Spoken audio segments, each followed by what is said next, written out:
ఇది బహిరంగ కూడి కనుక మనం చాలా జాగ్రత్త వహించాలి.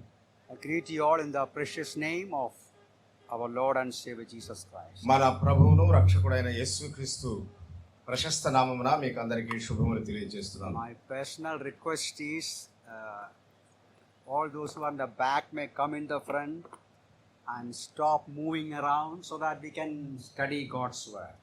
నా వ్యక్తిగత విన్నపం ఏమనగా వెనుక ఉన్నటువంటి వారు, నిలిచి ఉన్నటువంటి వారంతా కూడా ముందు వరుసలోనికి వచ్చి కూర్చున్నట్లయితే బాగుంటుంది. నేను అటు ఇటు తిరగడం అది కొంత అభ్యంతరకరంగా ఉంటుంది. Better avoid that movements of people. ప్రజలు అటు ఇటు తిరిగేటువంటి వాటిని మనము త్రోసిపుచ్చుతాం. Now I will continue with the same topic that we were discussing in the morning. ఉదయకాలపు వేళ మనము చర్చించుకున్నటువంటి అదే అంశాన్ని కొనసాగించాలని చెప్పి కోరుతున్నాను. So we will go to Revelation chapter 2 verses 8 to 11. మనము ప్రకటన గ్రంథం 2వ అధ్యాయం 8వ వచనం నుండి 11వ వచనం వరకు చదువుకుందాం. Book of Revelation chapter 2 verses 8 to 11. Okay. ప్రకటన గ్రంథం 2వ అధ్యాయము 8వ వచనం నుండి 11వ వచనం వరకు చదువుకుందాం. స్ముర్నలో ఉన్న సంఘపు దూతకు ఇలాగు వ్రాయుము.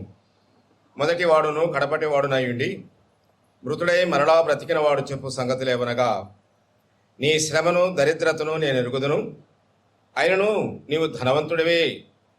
తాము యూదులమని చెప్పుకొనొచ్చు యూదులు కాక సాతాను సమాజపు వారి వలన నీ కలుగు దూషణ నేను ఎరుగుదును.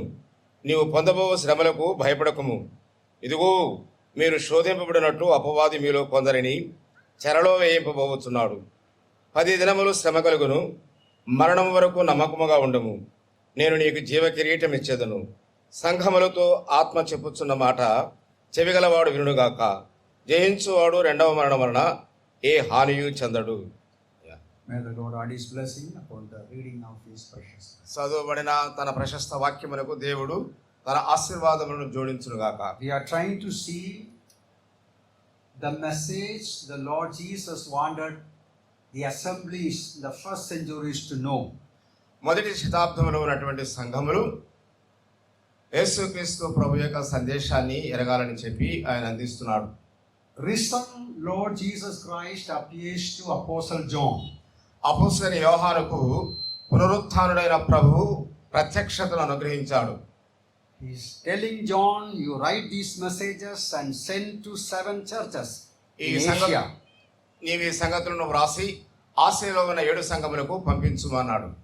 This morning we have considered those very specific messages for the Ephesian assembly.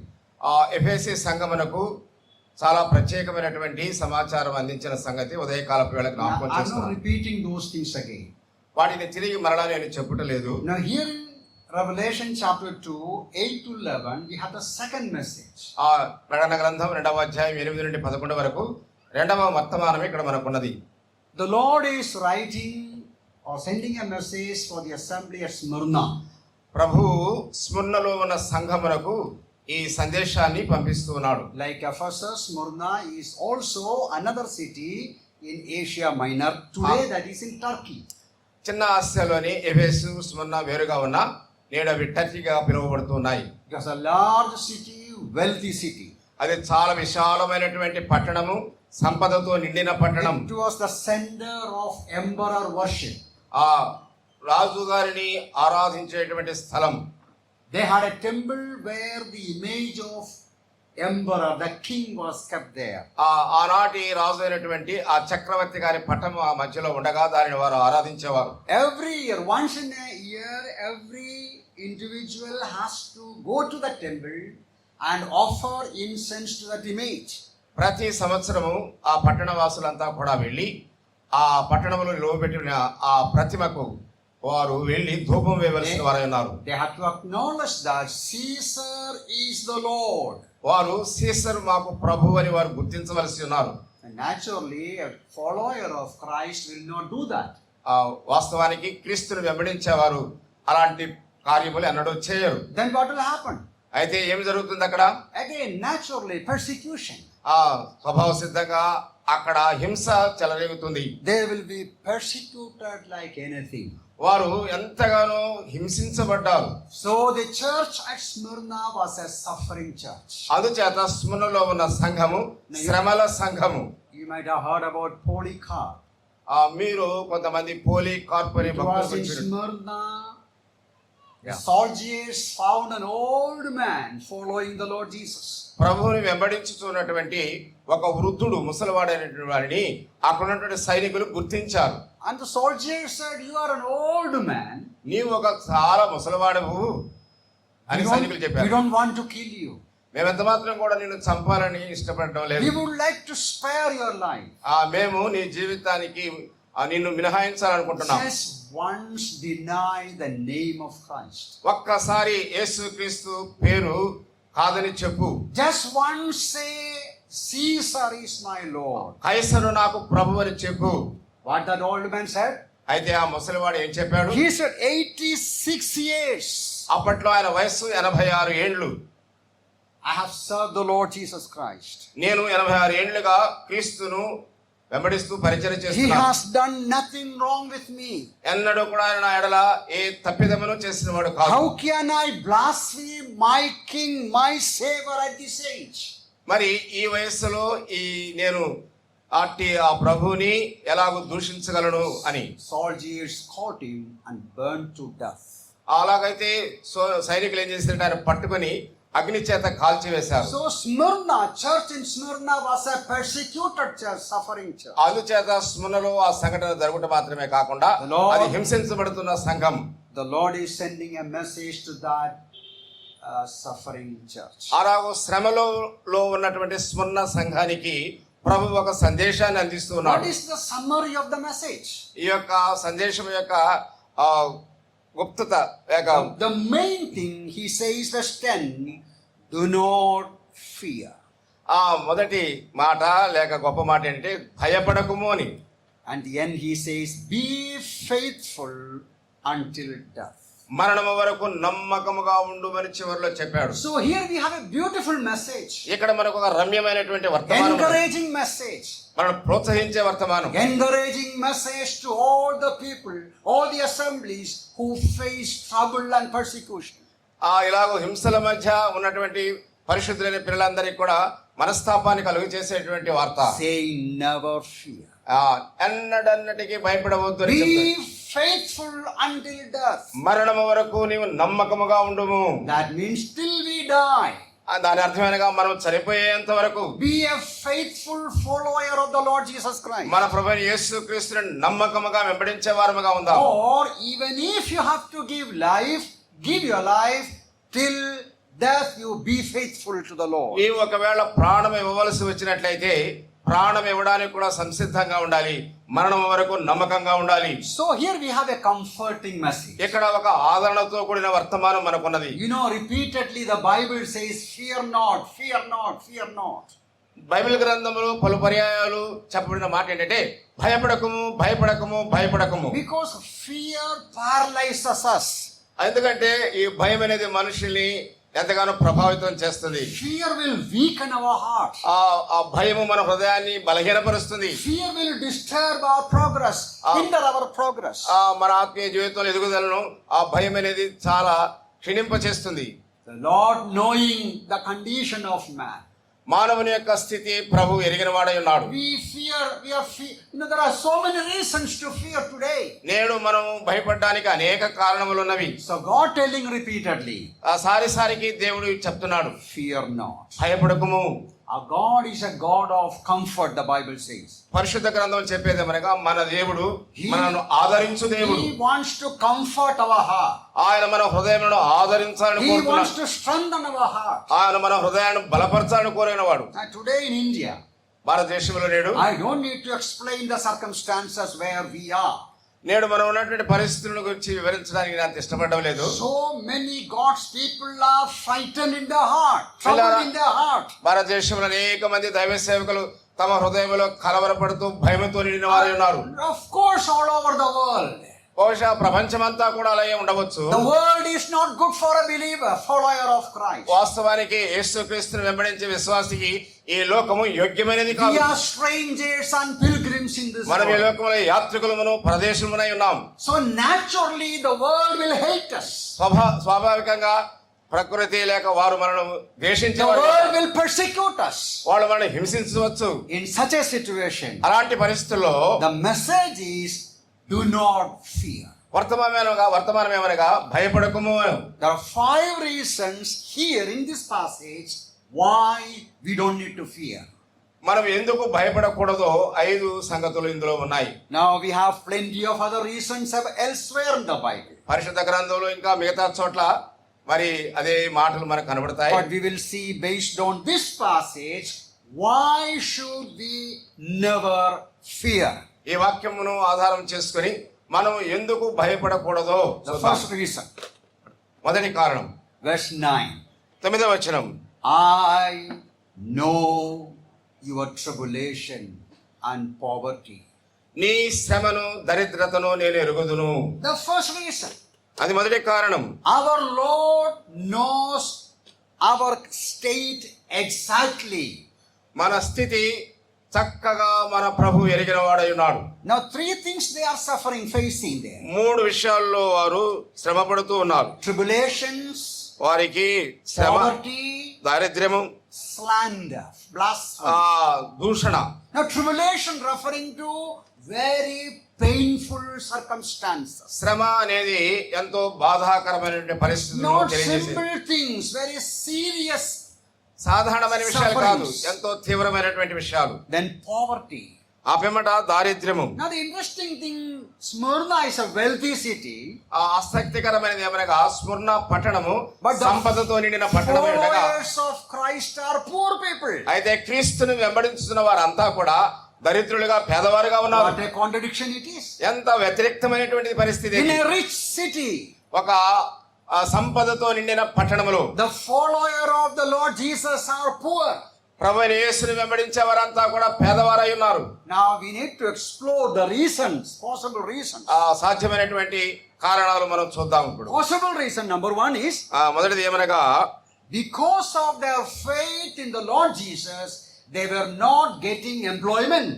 యేసు క్రీస్తునందు విశ్వాసం ఉంచడం బట్టి ఎక్కడ కూడా వారికి ఉద్యోగాలు అనేవి దొరకలేదు. In the book of Hebrews it is written that the enemy, they take away the possessions of God's people. దేవుని ప్రజల యొక్క స్థాయి తీసివేసేదిగా సాతాను ఉన్నాడని చదువుతాం. Whatever may be the reason, the Lord says, I know your tribulation, I know your poverty. ఏది పరిస్థితులు ఎలా ఉన్నా కూడా ప్రభు చెప్తున్నాడు సుమన సంఘాన్ని బట్టి, నీ శ్రమను దరిద్రతను నేను ఎరుగుదును. And the slander. మీకు కలిగే దూషణను నేను What is ఎరుగుదును. slander? Somebody creating stories against us. మనకు వ్యతిరేకంగా కొంతమంది కథలు అల్లుతూ ఉన్నారు. We read in Revelation 12:10, Satan is the master of it. ప్రకటన గ్రంథం 12వ అధ్యాయం 10వ వచనం మనం చూసినప్పుడు అలాగూ దూషణకు అతడు యజమానిగా ఉన్నాడు. It is his work night and day to create new stories against us and spread it. దివారాత్రులు నమ్మినటువంటి ఆయన పిల్లల మీద నేరం మోపడానికి నానా రకాలైనటువంటి కథలు అల్లికలు ఉన్నాయి వాడి దగ్గర. You know, social media, you understand. మనం చూస్తున్నాం కదా సామాజిక What మాధ్యమాలు. all the wrong, messages, wrong allegations people make against God's people. దేవుని ప్రజలకు వ్యతిరేకంగా నానా రకాలైనటువంటి తప్పుడు ప్రచారాలు, నేరాలు మోపడం మనం చూస్తుంటున్నాం. All kinds of blasphemy, slander, అనేక రకాలైనటువంటి దూషణలు మనం చూడగలం. character assassination. మనకున్నటువంటి సౌశల్యాన్ని దోచుకుంటున్నారు. Now the Lord says, I know all these struggles. ప్రభు చెప్తున్నాడు, వీటన్నిటిని నేను ఎరిగిన వాడనై ఉన్నాను. My dear brothers and sisters, నా ప్రియ సోదరి సోదరులారా, the condition that we are here in our land today, in this land today. నేడు మనం ఉన్నటువంటి దేశంలో మన పరిస్థితి ఏమిటి? The pain that we face, మనం ఎదుర్కొనేటువంటి ఆ బాధ, the false allegations that we have to మన మీద face, తప్పుడు అభియోగాలు మోపడం, and the wrong things that we are facing, అనేక చెడ్డ పనులు మనం ఎదుర్కొంటున్నాం. and the attack. అంత మాత్రమే కాదు, మనం అలా చెప్పబడుతున్నాం. All the Lord knows. అన్నీ కూడా ప్రభు ఎరిగిన వాడై ఉన్నాడు. We don't need to explain it to people. అవి ప్రజలకు మనం వివరించనక్కరలేదు. Common people will never understand our pain. సాధారణమైన మనుషులు ఎవరో కూడా మన పరిస్థితులు అర్థం చేసుకోలేరు. Don't try to tell people what pain we are suffering. నీవు ఏ బాధతో శ్రమ పడుతున్నావో వాటిని ప్రజలకు చెప్పనవసరం Our లేదు. Lord knows it, that is enough. మన ప్రభు ఎరిగిన వాడై ఉన్నాడు, అది చాలు. He knows how serious pain we are facing. మనం ఎంత తీవ్రమైనటువంటి వేదన అనుభవిస్తున్నామో ఆ ప్రభు ఎరిగి ఉన్నాడు. So don't fear. అందుచేత భయపడకూడదు. And the second reason, రెండవ కారణం ఏమనగా that is in verse 8. అది 8వ వచనంలో The ఉన్నది. second part of verse 8. 8వ వచనం రెండవ I భాగం. read that. These things says the first and the last, who was dead and came to life. మొదటి వాడును కడపటి వాడునై ఉండి మృతుడై మరలా బ్రతికిన వాడు చెప్పు సంగతులు ఏమనగా. The Lord Jesus is telling who he is writing to you. ప్రభువైన యేసుక్రీస్తు వారు చెప్తున్నారు, ఈ మాటలు ఎవరు రాస్తున్నారు? Who am I? నేను ఎవరిని? Two things he says in verse 8. ఆయన 8వ వచనం రెండు విషయాలు చెప్పాడు.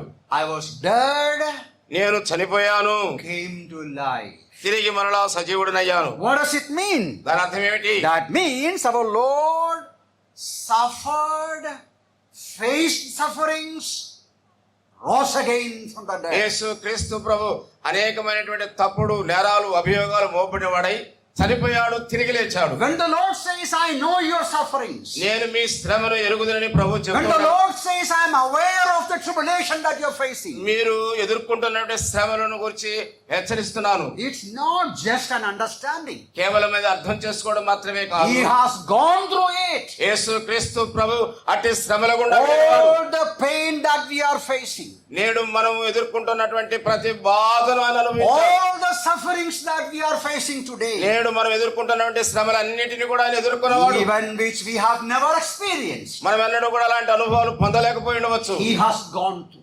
వాటన్నిటి గుండా ఆయన వెళ్ళిన వాడు. So he is reminding. అందుచేత ఆయన మనకు జ్ఞాపకం Who చేస్తున్నాడు. is writing it? ఎవరికి రాస్తున్నాడు?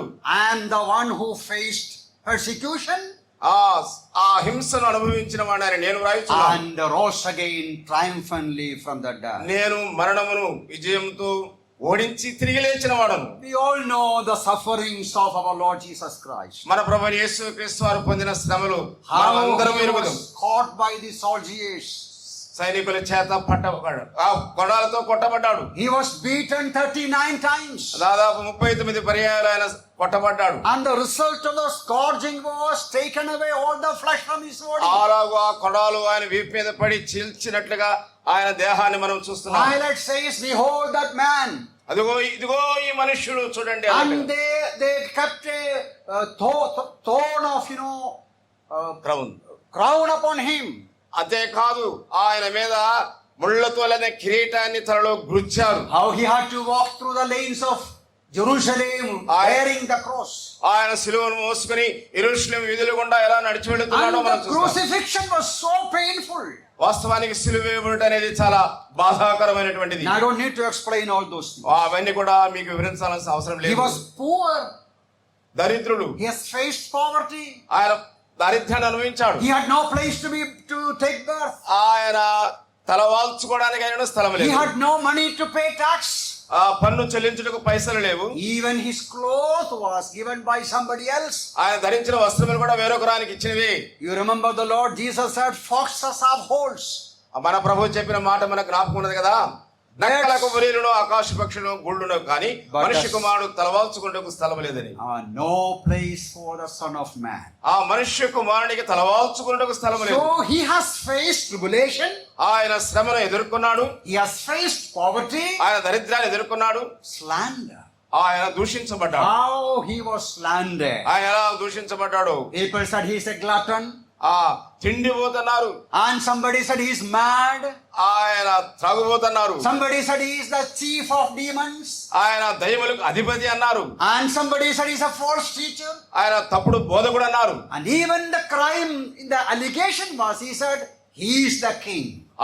అలాగూ నేరస్తుల్లో ఒకడు ఆయన రాజు అని గుర్తించారు. So he was slandered. ఆయన అలాగూ దూషించబడ్డాడు. So the Lord Jesus is telling, ప్రభువైన యేసు చెప్తున్నాడు, I have gone through all these sufferings, నేను ఇట్టి శ్రమలన్నిటి గుండా వెళ్ళిన వాడును, even tasted death, మరణమును అనుభవించినట్లుగా లేక మరణమును రుచి చూచు rose పర్యంతం. again from the dead. ఓ ప్రియులారా, అలాగు మరణమును జయించి లేచిన We don't need to fear death. అందుచేత మరణానికి మీరు We don't భయపడనక్కర్లేదు, need to fear pain. బాధకు మీరు We భయపడనక్కర్లేదు. don't need to fear any kinds of tribulation. ఏ రకమైనటువంటి శ్రమలకు మనం ఎంత మాత్రం కూడా You బాధపడకూడదు. remember the Lord Jesus said, you will have tribulation in this world. ఆ ప్రభు చెప్పాడు, మీకు లోకములో శ్రమ కలుగును, But be of good cheer. ఆ ధైర్యము తెచ్చుకుని I have overcome the world. నేను లోకమును జయించి ఉన్నాను. And in John's Gospel 14, he says, because I live, you will also live. యోహాను సువార్త 14లో ఆయన చెప్తున్నాడు, నేను జీవించుతున్నాను కనుక మీరును జీవించెదరు. That means because of the death and resurrection of Christ, యేసు క్రీస్తు ప్రభు యొక్క మరణము పునరుత్థానమును బట్టి all who believe in Jesus Christ, ప్రభువైన యేసునందు విశ్వాసం ఉంచు ప్రతివాడు, all who trust him as their Savior and Lord, ఎవరైతే ఆయన నమ్మి ప్రభువుగా రక్షకునిగా స్వీకరిస్తారో they are saved. వారు రక్షించబడతారు. They are born again. వాళ్ళు తిరిగి జన్మించిన వారు. They will be resurrected. They will be risen from the death again. వారు మరణము నుండి తిరిగి లేచేవారుగా ఉన్నారు. What is the guarantee? దానికి గ్యారెంటీ ఏమిటి? That's what the Lord Jesus said. Because I live, you will live. అందుచేత ప్రభు చెప్తున్నాడు, నేను జీవించుతున్నాను కనుక మీరు జీవించెదరు. Paul says we are more than conquerors because of Jesus Christ who loved us. మనల్ని ప్రేమించిన వారి ద్వారా అన్నిటిలో మనం అత్యధికమైన విజయం పొంది ఉన్నామని పౌలు చెప్తున్నాడు. That is the second reason why we should never fear. అందుచేత రెండవ కారణమనగా భయపడకుండా ఉండడానికి ఇది. The third reason, మూడవ కారణం in the same verse, అదే వచనములో you see verse 8 again. మళ్ళా చూద్దాము రెండవ వచనం. These things says the first and the last. మొదటి వాడును కడపటి వాడును చెప్పు సంగతులు. I am the first and the last. నేను మొదటి వాడును కడపటి వాడును. Earlier in chapter 1, he introduced himself to John. ఆ మొదటి అధ్యాయంలో తన్ను తాను యోహానుకు పరిచయం Verse చేసుకుంటున్నాడు. 11, I am Alpha and the Omega, నేనే అల్ఫాయు ఓమెగాను. the first and the last. నేను మొదటి వాడును కడపటి Now వాడును. what is the idea? దాని యొక్క తలంపు ఏమిటి? That means he is the beginning, he is the end. ఆయనే ప్రారంభము, ఆయనే ముగింపు. Before him nothing exists. ఆయన లేకుండా ఏది కూడా ముందుగా లేదు. After him nothing exists. ఆయన తర్వాతనే ఇవన్నీ కూడా ఏర్పడ్డాయి. In all things exist in him. అన్నీ కూడా ఆయన యందు గుప్తమై ఉన్నవి. That means nothing is outside him. యేసు క్రీస్తు ప్రభు వెలుపల ఏదీ లేదు, అన్నీ ఆయన యందు ఉన్నవి. Nothing outside his control. యేసు క్రీస్తు ప్రభు వెలుపల ఏది కూడా లేదు In చెప్పబడలేదు. other words, his authority and control. ఆయన అధికారం కలిగిన వాడుగా ఉన్నాడు, స్వాధీనంలో ఉంచుకుని So ఉన్నాడు. the Lord Jesus is telling, ప్రభుని యేసు చెప్తున్నాడు, no fear. భయపడకుము, I am dead and risen again, నేను చనిపోయాను తిరిగి లేచాను. and I am the first and the last. అంతేకాదు నేను మొదటి వాడును కడపటి వాడును.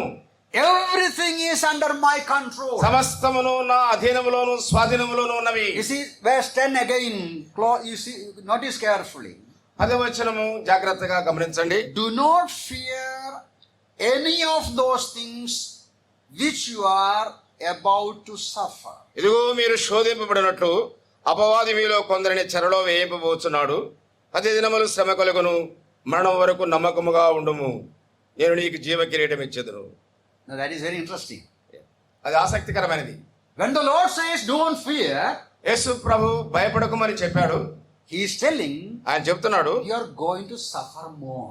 మీరు అధికంగా శ్రమ పెట్టబడబోతున్నారు. Notice carefully that verse. జాగ్రత్తగా గమనించండి. It is written, అది you may be tested. The devil is about to throw some of you into prison, that you may be tested. You will have tribulation 10 days. మీరు శోధింపబడినట్లు అపవాది మీలో కొందరిని చెరలో వేయింపబోతున్నాడు. 10 దినములు శ్రమ కలుగును, మరణం వరకు నమ్మకముగా ఉండుము. Now he doesn't say your troubles are over. మీ శ్రమలు ముగిసిపోయాయని చెప్పడం లేదు ఆయన. He says you're going to suffer more. మీరు ఇంకా అధికంగా శ్రమ పెట్టబడబోతున్నారు. Some of you will be imprisoned. మీలో కొంతమంది చెరలో వేయబడబోతున్నారు. And you're going to face tribulation 10 more days. 10 దినములు శ్రమ కలుగును, నమ్మకముగా ఉండుము. Now you should ask the Lord, ప్రభుని అలా అడగాలి. Lord, we are already suffering. ప్రభా ఇప్పుడే ఇంతకే మేము బాధపడుతున్నాం You కదా, are telling fear not, మేము భయపడొద్దని చెప్తున్నావు, but again you are telling we are going to suffer again. మరలా మేము శ్రమ పడాలని చెప్తున్నావు. Stop our suffering. దయచేసి మా You శ్రమలను should finish ఆపండి. our sufferings.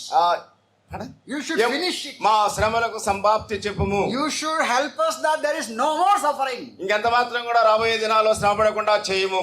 Now that is interesting to notice that. అది గమనించడానికి ఎంతో ఆసక్తికరంగా ఉంది. Now here, one thing the Lord knows it. ఇక్కడ ప్రభు ఎరిగిన ఒక విషయం, And also, the Lord is telling there that number of days also He knows. ఆయన దినముల సంఖ్య కూడా ఎరిగిన వాడై ఉన్నాడు. Now here I have to explain further little more. దీని గురించి ఇంకా కొంచెం నేను వివరించాలి. Christian life is a life of suffering. క్రైస్తవ జీవితమే శ్రమల పరంపరతో నిండినది. Now throughout the New Testament Bible we read that. Bible గ్రంథంలోను క్రొత్త నిబంధన అంతట్లో కూడా అది చదవగలం. Our Lord Jesus suffered. మన ప్రభువైన యేసు శ్రమ పడ్డాడు. Throughout these 2000 years, ఈ 2000 సంవత్సరాలుగా the entire church faced sufferings. సంఘమంతయు కూడా ఇట్టి శ్రమలను ఎదుర్కొంటూనే ఉంది. The Lord does not promise a trouble-free life. యేసుక్రీస్తు ఎన్నడూ కూడా శ్రమలు లేని వాగ్దానం మనకు చేసిన వాడు కాడు. The Bible doesn't say you come to me, all your problems will be over. పరిశుద్ధ గ్రంథం నా దగ్గర రండి మీ సమస్యలని పరిష్కరించబడతాయని చెప్పటం లేదు. There are certain people teach us like that. కొంతమంది బోధకులు అలాంటి బోధలు That's చేస్తారు. a wrong idea. అది వారి సొంత ఆలోచన. The New Testament says క్రొత్త నిబంధన when చెప్పేది we come to Jesus Christ, మనం యేసుక్రీస్తు వద్దకు వచ్చినప్పుడు many problems will be over. మన సమస్యలు అనేకం తొలగిపోతాయి. Our sins will be forgiven. మన పాపములు క్షమించబడతాయి. And our guilty conscience will be over. మన మీద నేరం మోపి మనస్సాక్షి Our తొలగిపోతుంది. eyes will be opened. మన నేత్రములు తెరవబడతాయి. We will have peace of mind. మన హృదయంలో సమాధానం We ఉంటుంది. have a new life. మనకు ఒక క్రొత్త జీవితం We ఉంటుంది. will begin to lead a holy life. మనం ఒక పరిశుద్ధ జీవితాన్ని We will have ప్రారంభిస్తాం. joy and happiness. మనకు సంతోషం Our ఆనందం ఉంటుంది. family will rejoice. కుటుంబం ఆనందిస్తుంది. And holy, righteous walk we will have. వారి కొరకే పరిశుద్ధంగా పవిత్రంగా జీవించడానికి And అవకాశం. our life is changed. మన జీవితం మార్చబడుతుంది. So many problems will be over. అనేక సమస్యలు పరిష్కరించబడతాయి. But many new problems will come. అదే సమయంలో క్రొత్త సమస్యలు కూడా తలెత్తుతాయి. Certain new pain and sufferings will come. క్రొత్త బాధలు కొన్ని ప్రారంభమవుతాయి. So the Bible doesn't say all the problems will be over. పరిశుద్ధ గ్రంథం మీ సమస్యలన్నీ తీరిపోతాయని చెప్పట్లేదు. But the New Testament is teaching. క్రొత్త నిబంధన Even బోధించేది. the Lord Jesus promised. యేసుక్రీస్తు వాగ్దానం You చేశాడు. should not worry. నీవెంత మాత్రం I చింతించవద్దు. will give you grace. నేను నీ కృపను అనుగ్రహిస్తాను. God gives us the strength. బలపరిచేవాడుగా ఉన్నాడు. God gives us the grace. ఆయన తన కృపనిచ్చేవాడుగా Here ఉన్నాడు. I must say hallelujah. నేను ఇప్పుడు హల్లెలూయా అని I చెప్పాలి. must say praise be to God. దేవునికి స్తోత్రము కలుగును People గాక అని do చెప్పాలి. not know true Christian life. అది క్రైస్తవ నిజ జీవితంలో Many do not understand what is the gospel, the truth of the word of God. దేవుని వాక్యములో ఉన్న సత్యము సువార్తను అర్థం They చేసుకోవాలి. only blame us, they only accuse us on many things. ఇలా సువార్త ప్రకటిస్తుండగా వాళ్ళు మన మీద నేరం మోపుతున్నారు, మనం But దూషిస్తున్నారు. we, the followers of Jesus Christ, are happy and victorious. So we say, praise be to God, hallelujah, glory unto His name. యేసుక్రీస్తు ప్రభువును వెంబడించే మనము ఎట్టి పరిస్థితుల్లో కూడా సంతోషంతో ఆనందంతో చెప్పగలం. He strengthens us. అలాగా ఆయన మనం He బలపరచును. empowers us. ఆయన మనల్ని శక్తివంతులుగా He చేస్తాడు. gives us grace to face the pain. బాధను ఎదుర్కోవడానికి అవసరమైన కృపను That's అనుగ్రహించాడు. why even now many God's people are in jail.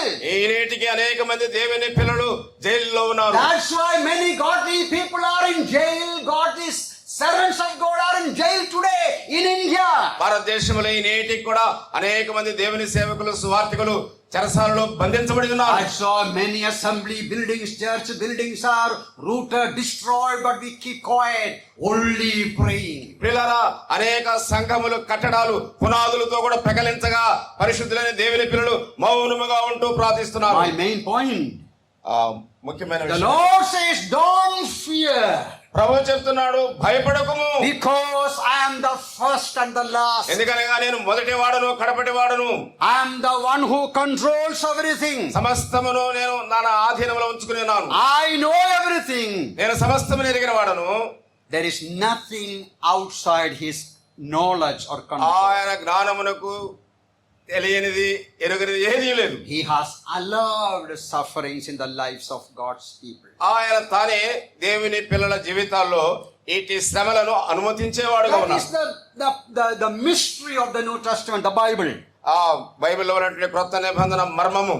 The godly people, దైవభక్తి కలిగిన వారు, the more godly one is, that godly faces more pain. ఎంత గొప్ప భక్తి కలిగిన వ్యక్తిగా జీవిస్తామంటే అతనికి అంత శ్రమలతో కూడినటువంటి బాధలు తటస్థిస్తాయి. You know what happened to Job? Job, you know, ఆ Job, యోబుకు సంభవించినది మనకు తెలుసు కదా. a righteous man, నీతిమంతుడు, blameless man, కళంకం లేనివాడు, a godly man. దైవభక్తి He గలవాడు. had to go through pain. ఆయనను బాధల గుండా వెళ్ళాడు. Apostle Paul, you know, అపొస్తలుడు పౌలు కూడా all the pain he suffered. ఆయన అనుభవించిన In వేదన. 2 Corinthians 11, he makes a long list of it. 2 కొరింథీ 11వ అధ్యాయంలో తాను అనుభవించిన శ్రమల పట్టిక అక్కడ మనం చూడగలం. And he says, I am weak. Sorry, when I am weak, I am strong. నేను ఎప్పుడు బలహీనుడునో అప్పుడు బలవంతుడును. He said, I will praise God. I will rejoice in all my pain and suffering. నాకున్నటువంటి శ్రమలు బాధలన్నింటిలో కూడా నేను ఇంకనూ ప్రభువును స్తుతిస్తూ ప్రభువును ఆరాధించువాడినై ఉన్నాను. Those sufferings will purify us. We will come there later. ప్రియులారా, ఈ శ్రమలు మనను పరిశుద్ధపరిచేవిగా ఉంటాయి. My point is, the Lord allows sufferings in నా our life. యొక్క పాయింట్ ఏంటంటే విశ్వాసుల జీవితాల్లోనికి శ్రమలను దేవుడు అనుమతిస్తాడు. The fourth reason. 4వ కారణం, Now, 3 things I told you already. నేను ముందుగానే 3 సంగతులు From this చెప్పాను. letter, ఈ ఉత్తరంలో నుండి believers do not fear భయపడకుము అనే మాట. when you face troubles, నీవు శ్రమలు ఎదుర్కొనేటప్పుడు because our Lord knows exactly what we face. ఎట్టి పరిస్థితుల్లో మనం ఉన్నావో సరిగ్గా ఆ ప్రభు ఎరిగిన వాడై ఉన్నాడు. Because our Lord suffered and triumphantly rose again. మన ప్రభు అలాగే శ్రమపడి 3వ దినమున తిరిగి లేచిన వాడు. His victory is our victory. ఆయన విజయం మన విజయం. We are victors in Jesus Christ. యేసుక్రీస్తునందు మనమంతా విజయవంతులం. And He has authority and control over everything. అంత మాత్రమే కాకుండా సమస్తం పైన ఆయన అధికారం కలిగిన వాడుగా, ఆధిపత్యం కలిగిన వాడుగా The ఉన్నాడు. fourth one, 4వది we see in verse 10. 10వ వచనంలో చూద్దాం. Now carefully notice the reason behind allowing 10 more days tribulation. 10 దినములు శ్రమ కలుగును. ఆ 10 దినములకు అనుమతి ఆయన ఇచ్చుటలో దాని వెనుక ఒక బలమైన It is కారణం written there అక్కడ that you may be tested. మీరు శోధింపబడినట్లుగా 10 దినములు శ్రమ కలుగును. Did you understand that? అర్థమైందా? You notice in verse 10. ఆ వచనములో గమనించండి. You are going to be imprisoned. నీవు చెరసాలలో You వేయబడబోతున్నావు. are going to face trials again. నీవు తిరిగి మరలా చాలా సమస్యలు 10 ఎదుర్కోబోతున్నావు. more days. ఇంకా 10 దినాలు. The reason కారణం you ఏమిటగా? may be tested. నీవు పరీక్షించబడినట్లు లేక శోధింపబడినట్లు. That speaks of the benefits of believers' suffering. అది విశ్వాసి పొందేటువంటి ఆశీర్వాదాలను గురించి. Just a while ago, I referred it actually. నేను ఇంతకుముందే విన్నాను, I didn't explain that time. అది నేను వివరించలేను. The benefits of believers' sufferings. శ్రమ పడుతున్నట్టు విశ్వాసులు పొందేటువంటి ఆ యొక్క ప్రయోజనాలు, లాభాలు. First one, to test you. మొదటిది ఏమనగా నిన్ను శోధిస్తాడు. Now, testing means what? శోధించుట లేక పరీక్షించుట We అంటే read the similar idea in 1 Peter 1, 6 and 7. No need to take it. You know it. పేతురు రాసిన మొదటి పత్రిక 1వ అధ్యాయం 6-7 వచనాల్లో మనం చూడగలం. He says, believers, you are going through various trials. విశ్వాసులు అనేక శ్రమల గుండా వెళుతున్నారు. That is to test the genuineness of your faith. నీ విశ్వాసం యొక్క నిజ స్థితిని పరీక్షించడానికి ఆ శ్రమలు Then వస్తున్నాయి. he gives an illustration there. అక్కడ ఒక సాదృశ్యం ఇస్తున్నాడు. Just like precious gold is tested by fire. ఆ అగ్ని చేత బంగారం ఎలాగో పరీక్షగా నిలుస్తుందో అని. You know that. అది జరుగుతుంది కదా. To purify. దాన్ని శుద్ధీకరించడానికి, Test the quality. దాని యొక్క విలువను లెక్క కట్టడానికి. So test referring to prove the quality of the metal, you test it. ఆ యొక్క ఆ బంగారము దాని యొక్క వన్నె చూడడానికి ఈ అగ్ని పరీక్ష ఉంటుంది. That fiery trial, that test through fire will bring you out more purified, more qualified. నశించిపో సువర్ణము అగ్ని పరీక్షకు నిలిచినదై అది మహిమకు ఘనతకు కలుగుటకు కారణముగా ఉండదు. అమూల్యమైన మీ విశ్వాసం. Just like gold purified become more quality of of more quality. ఎలాగూ బంగారము తనకున్నటువంటి సహజమైనటువంటి విలువను బయటికి Now, how do you తీసుకోవడానికి sit- అగ్నిలో పరీక్ష చేయబడుతుంది. Steel plant. Have you visited steel plant? ఆ ఉక్కు కర్మాగారం చూసారా? I don't know whether in Andhra you have steel plant or not. Yeah, we have. Yeah, Isaac. you should visit one day. ఆ ఆ కర్మాగారం ఉంది కదా. Many years ago, I happened to visit Bhilai steel plant. చాలా సంవత్సరాల కిందట Nelson గారు భిలాయిలో ఉన్నటువంటి One- ఆ ఉక్కు కర్మాగారాన్ని One దర్శించారు. dear brother who used to work there took me there, telling, brother, you should see that.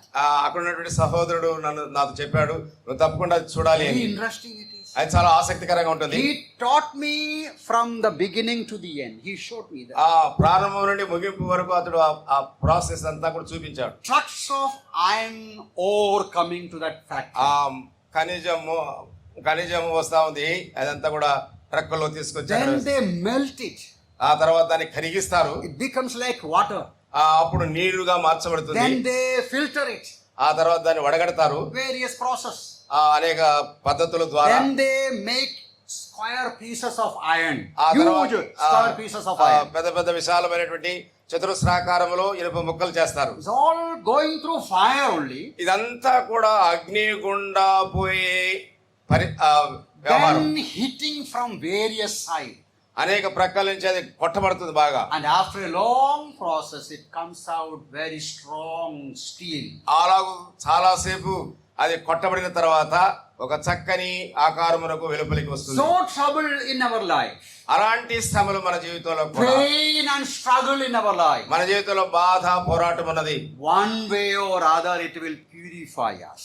ఏదో ఒక రీతిగా ఇవి మన విశ్వాసానికి అవి పదును It పెట్టేవి will ఉంటాయి. make us of more quality people. మనల్ని అత్యధికమైనటువంటి విలువ కలిగిన వారుగా Now, చేస్తుంది. another thing is mentioned in verse 9. 9వ వచనంలో మరొక విషయం పొందుపరచబడింది. That again you have to pay very close attention. దానికి చాలా సన్నిహితమైనటువంటి Just as గుర్తింపు. the Lord says, I know your poverty. నేను నీ దరిద్రతను ఎరుగుదును అని చెప్పినట్లుగా, I don't know in Telugu it is there or not. In English it is written in bracket. But you are rich. ఆంగ్ల భాషలో బైబిల్లో దరిద్రత పక్కన ధనవంతుడు అని ఉంది. Its Telugu is not there. It is also there in that. నువ్వు ధనవంతుడివే. But you are rich. ఆయనను నువ్వు ధనవంతుడివి. You are poor. నువ్వు దరిద్రుడివి. In the earth you are poor. భూలోకములో పేదవాడివి. No money. లేదు, డబ్బు లేదు. No place to stay. ఉండడానికి స్థలం లేదు. Your resources are very less. నీకు వచ్చే వనరులు చాలా You తక్కువగా are ఉన్నాయి. poor. నువ్వు చాలా పేదవాడివి. But the same place the Lord Jesus is telling, you are rich. అదే సమయంలో అదే స్థలంలో ప్రభు చెప్తున్నాడు, ఆయనను నీవు ధనవంతుడివి. What kind of riches it is? ఎంత గొప్ప ఆదరణతో కూడిన మాట. What type of riches it is? ఏ రకమైనటువంటి ధనం లేక No, సంపద. I have no time to go into the details of it. వాటికి వచ్చిన వివరణలోకి నేను వెళ్ళలేను. That speaks of spiritual riches. మన ఆత్మీయ ఐశ్వర్యానికి గురించి That మాట్లాడుతుంది. speaks of spiritual wealth they enjoy. మనము ఆనందించడానికి అవసరమైన ఆత్మ సంబంధమైనటువంటి సంపద. You know the story of rich man in hell. ధనవంతుడు పాతాళములో ఉన్న సంగతి మనం ఎరుగుదాం. Luke's Gospel 16. లూకాసు వార్త 16వ అధ్యాయం. So rich man అతడు enjoying life. ధనవంతుడు ఎంతగానో He had a wonderful funeral. ఆయనకు అద్భుతమైనటువంటి సమాధి కార్యక్రమం. But he went to the hellfire. అయితే అతడు నరకాగ్నిలోనికి From వెళ్ళిపోయాడు. there he is crying. అక్కడి నుంచి ఆయన కేకలు వేస్తున్నాడు. And he saw Lazarus the poor man. Abraham రొమ్మును ఆనుకుని లాజరును చూచి, Who had no place to stay. వాస్తవానికి లాజరు పండుకోవడానికి స్థలం లేదు. You remember his poverty. ఆయన దారిద్ర్యాన్ని మీరు జ్ఞాపకం చేసుకోండి. No funeral he had. ఆయనకి సరైనటువంటి భూస్థాపన లేదు. But he went to the bosom of Abraham. అయితే అతడు చనిపోయిన తర్వాత అబ్రహాము రొమ్ములు ఆనుకున్నటకు దేవదూతల చేత కొనుకోబడిను. Rich man is poor in after death. ఈ ధనవంతుడు చనిపోయిన తర్వాత దరిద్రుడిగా ఉన్నాడు. And the poorest Lazarus is rich, sitting in the bosom of Abraham. దరిద్రుడైన లాజరు అబ్రహాము రొమ్మును ఆనుకుని ఉచ్చ స్థితిలో ఉన్నాడు. There are so many such people today. అలాంటి వారు నేడు ఎంతో మంది ఉన్నారు. Many are rich. చాలా మందికి ధనం ఉంది.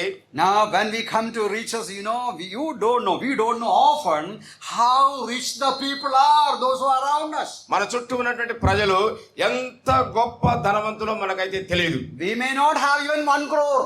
ఒకవేళ మనకు ఉంటే ఒక ₹1 కోటి There are so many around us. మన చుట్టూ Crores and crores and crores they have. కోట్లకు కోట్లు కోట్ల కొలది ఆస్తి. I don't say that's a wrong thing. Let them have whatever they could earn. That's their right. అలా ఉండుట తప్పు అని నేను చెప్పడం లేదు, అది వారి హక్కు, వారు కలిగి You know, ఉండవచ్చు. in Luke's gospel told there is a story of a rich fool. మనము లోకాసు వార్తలో ధనవంతుడైనటువంటి ఒక వెర్రివాడిని మనం చూస్తాం. One day he said, what I am going to do, నేనేమి చేతును, I will prepare a large storehouse. నేను ఇలాగూ చేతు, నా కొట్లు విప్పి వాటికంటే గొప్ప వాటిని I will కట్టించి keep all my goods there. నా ధాన్యమంతరంలో సమకూర్చుకుని Then I will take rest. ఆ తర్వాత విశ్రాంతి I పొందుతాను. will eat, drink and make merry. తినుము త్రాగుము సుఖించుమని తనతో చెబుతున్నాను. At night the Lord is asking, food tonight you are taken from here. అయితే దేవుడు రాత్రి వేళ, వెర్రివాడా నీవు సిద్ధపరచిన Where you will be? నువ్వు ఎక్కడ ఉండబోతున్నావు? Then the Lord says there, Prabhu. such will be the condition of all those people who are rich on earth but not rich towards God. వీళ్ళరా ఆ సంగతి ప్రభు చెప్పడం ఉద్దేశం ఏంటంటే, భూమి మీద ఉన్నటువంటి ఐశ్వర్యవంతులు ధనవంతుల స్థితి ఎలా ఉంటుంది అని.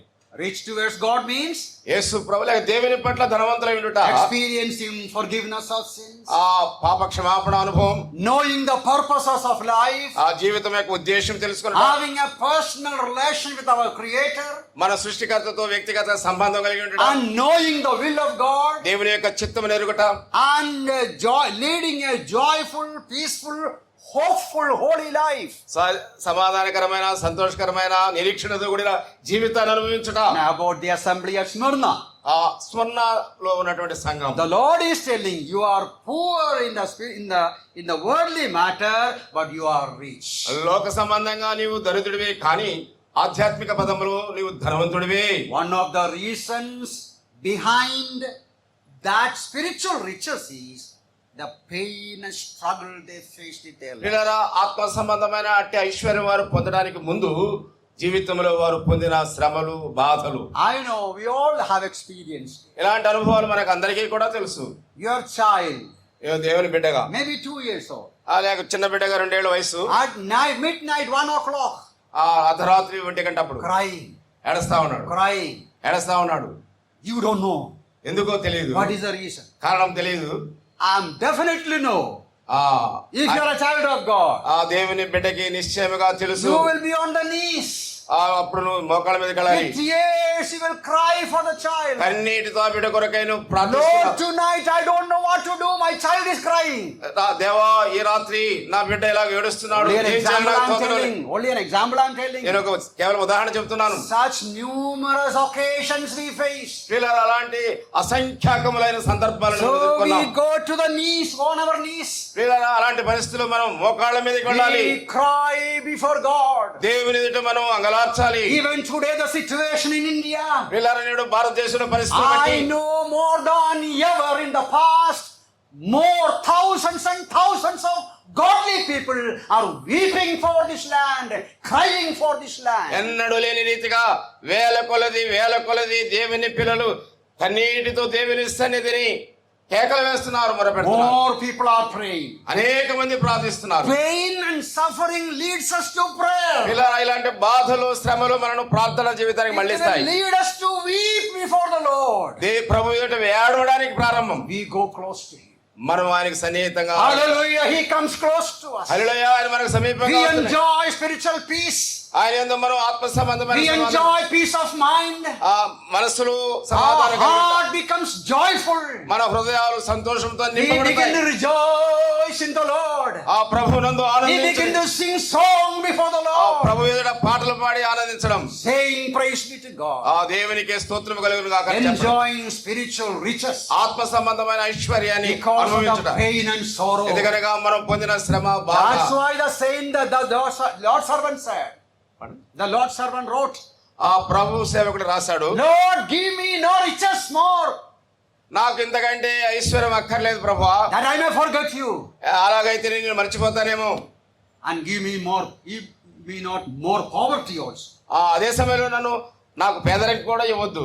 A true child of God, నిజమైన దేవుని బిడ్డ welcome pain, ఆ శ్రమలను ఆహ్వానిస్తాడు, welcome sufferings శ్రమలను ఆహ్వానిస్తాడు. that makes us purified. అది మనలను శుద్ధీకరిస్తాయి. that makes us happy and spiritually rich. ఆత్మీయంగా ఐశ్వర్యవంతులుగా చేయడానికి, ఆనందించడానికి దోహదపడతాయి. Another benefit of sufferings in this passage. ఈ వాక్య భాగంలో శ్రమపడు ద్వారా పొందే మరొక లాభం. The Lord said, I know. ప్రభు చెప్పాడు, నేను ఎరుగుదును. No accusation is found. ఈ సంఘానికి ఏ విధమైన నేరము చెప్పబడడం లేదు. There are only two assemblies in this section where the Lord found no wrong at all. ఈ 7 సంఘాల్లో 2 సంఘాల మీద ఏ నేరము లేనిగా ప్రభువు చూసి చెప్తాడు. There was nothing to blame them. వారిని నిందించడానికి వారి దగ్గర ఏ విధమైన నేరం లేదు. Let me go very fast. అతి వేగంగా ముందుకు వెళ్ళనివ్వండి. One more thing the Lord says. మరొక మాట ప్రభు చెప్తున్నాడు. I'm not dwelling on that fourth point.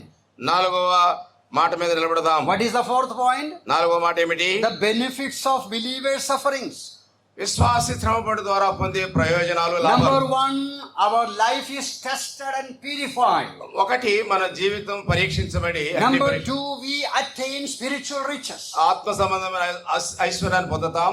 Number 3, we become a blameless individual. 3వది నిందారోపణ లేని వారముగా There will ఉంటాం. be nothing to find, to blame against us or accuse us. మన మీద ఏదైనా నింద ఉంటే దాని మీద నేరం మోపడానికి అవకాశం లేదు. Another thing the Lord says, end of verse 10.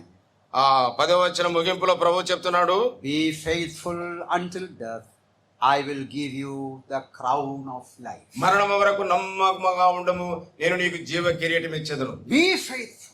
నమ్మకముగా ఉండము. Even if you have to give your life. నీ జీవితాన్ని సమర్పించడం అనే ఆ స్థితికి వచ్చినా కూడా, Because of your faith in me, ఎందుకనగా నీవు నా యందు విశ్వాసం ఉంచి I ఉన్నావు, will give you a crown of life. నేను నీకు జీవ కిరీటం ఇచ్చేదను. When the enemy will take away our life, శత్రువు మన ప్రాణాలను తీసుకెళ్ళవచ్చు.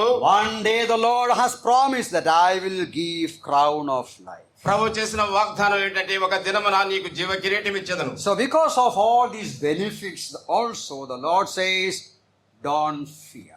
ఈ లాభాలన్నీ మనం అనుభవించిన తర్వాత కూడా ప్రభు చెప్తున్నాడు, భయపడకుము అని. Now there is a fifth reason. 5వ కారణం ఒకటి ఉంది. Fifth reason, verse 10, we have already seen. మనం 10వ వచనంలో చూడగలం. The Lord says, do not fear, 10 more days you have to suffer. భయపడకము, 10 దినములు మాత్రమే నీకు శ్రమ That కలుగుతుంది.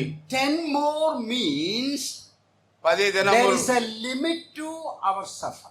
మన శ్రమలకి ఒక హద్దుబాటు ఉంది అని. Our sufferings are not forever. మనకుండే శ్రమలు నిరంతరం ఉండేవి కావు. There will be an end to all our suffering. మన శ్రమలన్నిటికీ అంతం అనేది ఒకటి ఉన్నది. There is a limit to our suffering. మన శ్రమలకి హద్దు అనేది ఒకటి ఉన్నది. Of its duration and intensity. పిల్లరా, ఒక కాలం ఉన్నది, దాని యొక్క తీవ్రత ఉన్నది. In 1 Peter Peter says, పేతురు చెప్తున్నాడు, no need to read the entire verse. Chapter 5 verse 10. 5:10.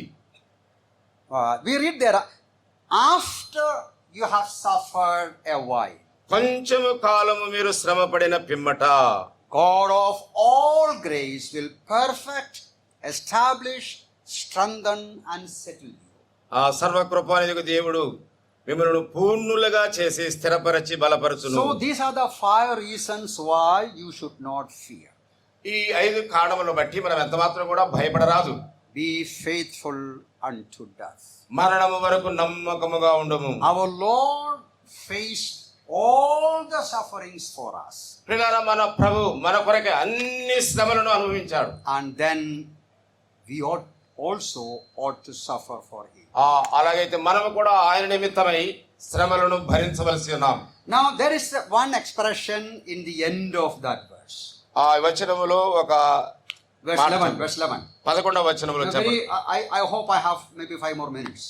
ఒక 5 నిమిషాలు ఉంది, కొన్ని I'll నిమిషాలు conclude very quickly. త్వరగానే ముగిస్తాను. Just make some comments there. కొన్ని In వ్యాఖ్యానాలు the చేయాలి. end of verse 11.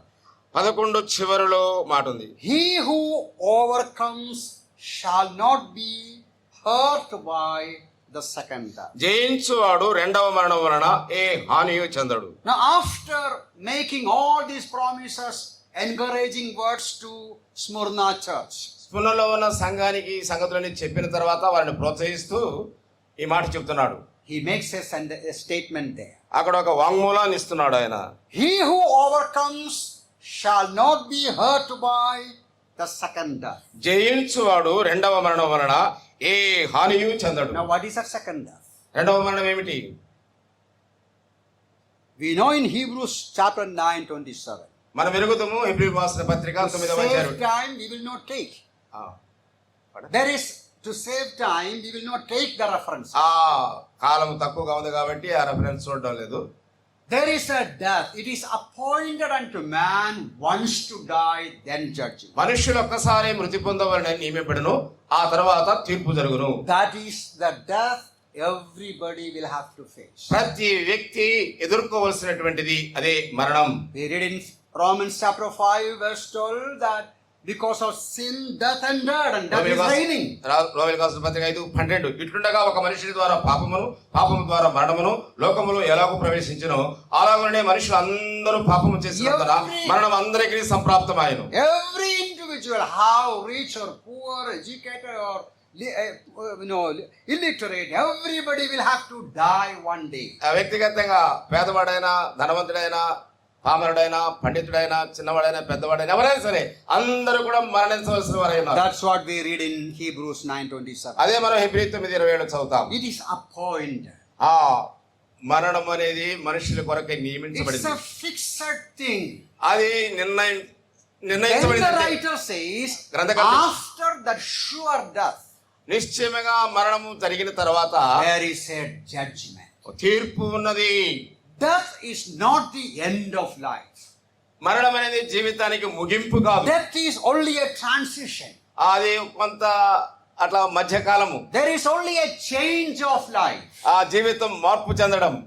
After death, one day, the Bible says about a day of judgment. పిల్లరా చనిపోయిన తర్వాత బైబిల్ గ్రంథం చెప్తుంది తీర్పు దినము ఒకటి ఉన్నది. We read those things in the book of Revelation chapter 20. 11.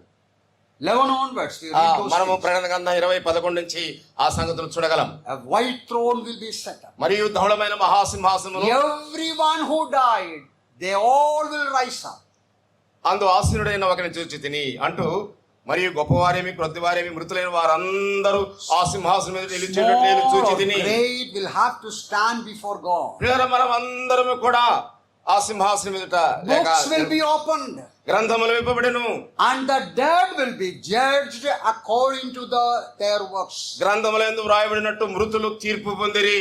And then there is a final judgment. ఆ పిమ్మట ఆఖరి Verse తీర్పు 14 says like this. 14వ వచనం ఇలా చెప్తుంది. Then death and Hades will cast into the lake of fire.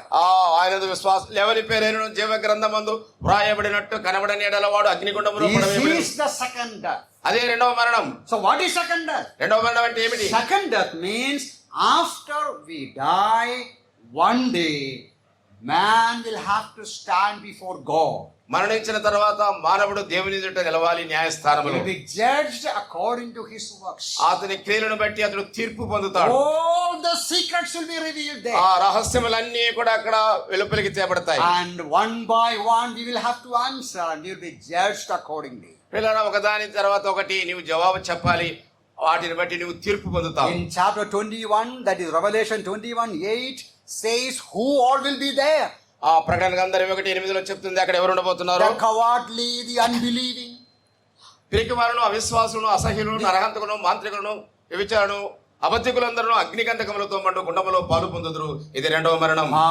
all of them will be in the lake which burns with fire and brimstone, which is a second death.